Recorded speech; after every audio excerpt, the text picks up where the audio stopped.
अस्सलाम वालेकुम। आज मार्च की 7 तारीख है। आइए हस्बे वादा मैं आपको एक एक करके अपने सभी दरख्तों से रूशनास कराता चलूँ।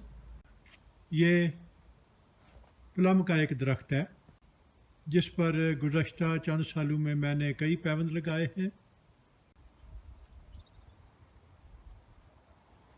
एक ये वैरायटी है और ये पैबंद का एक जोड़ है।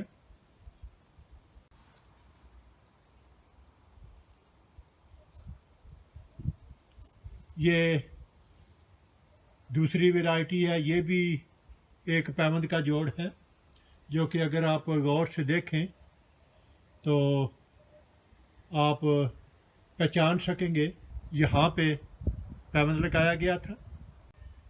इसके अलावा यहाँ पे 2 पैबंद लगाए थे, एक ये इस जगह और एक ये पैबंद तो ठीक है, अभी तक तो कामयाब है, लेकिन यहाँ पे जो दूसरा था वो नहीं चल सका।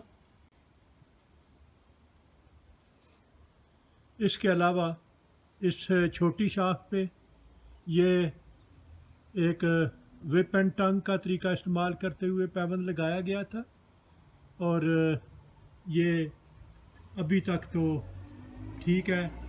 इसकी 2 शाखें हैं जो कि 2 फुट के करीब हैं। इसके अलावा इस पे छोटी छोटी शाखें हैं और इन 4 वैरायटियों के अलावा ये जो मोटी शाह है ये उसकी अपनी ओरिजिनल वैरायटी है जो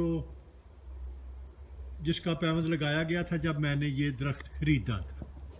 तो इन 5 वैरायटियों के अलावा मैंने इस दरख्त पे और भी बहुत से पैबंद लगाए थे जो कि अगर आप इस वीडियो के नीचे अगर आप डिस्क्रिप्शन में देखें तो मैं उन सब के बारे में वो इतलात फराहम करूँगा। तो इन 5 वैरायटी के अलावा भी मैंने यहाँ पे काफ़ी पैबंद लगाए थे। मसलन इस जगह पे मैंने पैबंद लगाया था जो नहीं चल सका, यहाँ पे पैबंद लगाया था जो कि कामयाब नहीं हुआ। इसके अलावा मैंने इस जगह पे एक इस तरफ और एक इस तरफ भी पैबंद लगाया था जो कि शुरू में उसने शगुफ़े जो हैं वो नज़र आ रहे थे निकलते हुए, लेकिन बाद में वो कामयाब नहीं हो सका। और इस दरख्त पे उन तमाम पैबंद की नाकामी की सबसे बड़ी वजह ये है कि पिछले चंद सालों में इस दरख्त पे एफिड ने काफ़ी नुकसान किया है। वो बज़ाहिर छोटे छोटे कीड़े, लेकिन जब वो लाखों की तादाद में पत्तों में वो अपने दांत गाड़ के तो दरख्त से सैप चूसना शुरू कर देते हैं, तो अगर आप बर वक्त नोट ना करें तो चंद दिनों के बाद वो दरख्त जो है वो मरना शुरू हो जाएगा। बज़ाहिर बहुत अजीब सी बात लगती है कि छोटे छोटे वो कीड़े और लेकिन वो इतने बड़े दरख्त को कैसे मार सकते हैं। लेकिन मैं बर वक्त नोट नहीं कर सका तो मेरा प्लम का एक दरख्त बिल्कुल मर गया था और दूसरा जो है वो करीबुल मर्ग था कि मुझे पता चला। तो ये तो थी इस दरख्त के बारे में। अभी हस्बे वादा थोड़ा सा ग्राफ्टिंग के बारे में बात करते हैं। ग्राफ्टिंग का एक जो मतलब था वो मैं बताना भूल गया। انگلش میں جو سخت محنت یا مشقت کرنے کو بھی گرافٹنگ کہتے ہیں۔ گرافٹنگ کے لیے دو حصوں کا استعمال ہوتا ہے، ایک وہ حصہ جس پہ جڑیں ہوتی ہیں، اس کو روٹ سٹاک کہتے ہیں، اور دوسرا حصہ جو آپ کی مطلوبہ ویرائٹی ہے جس کا آپ نے پیوند لگانا ہوتا ہے، اس کو بالائی حصے کے طور پہ استعمال کرتے ہیں اور اس کو سایان کہتے ہیں۔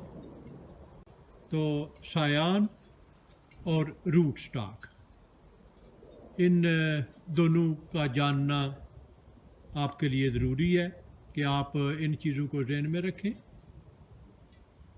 ان دونوں کا چناؤ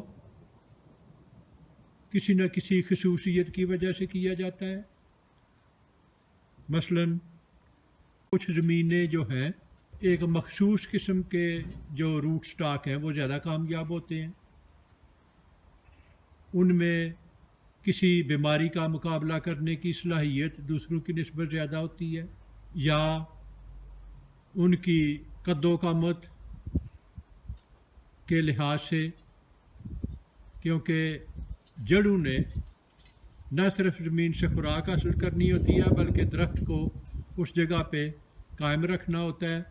روٹ سٹاک کے انتخاب کے لیے اس کی خصوصیات دیکھی جاتی ہیں، اور اسی طرح سایان کے لیے سایان کی خصوصیات کو مد نظر رکھ کے اس کا انتخاب کیا جاتا ہے، یا اس کے پتے بہت خوبصورت ہوتے ہیں، یا اس کے پھول زیادہ خوبصورت ہوتے ہیں، یا اس کے پھل کی زیادہ اہمیت ہوتی ہے۔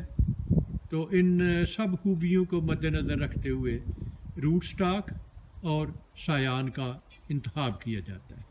میرے باغیچے میں اس درخت کا معمولی سا تعارف، ابھی ہم اگلی نشست میں دوسرے درختوں کی طرف چلیں گے۔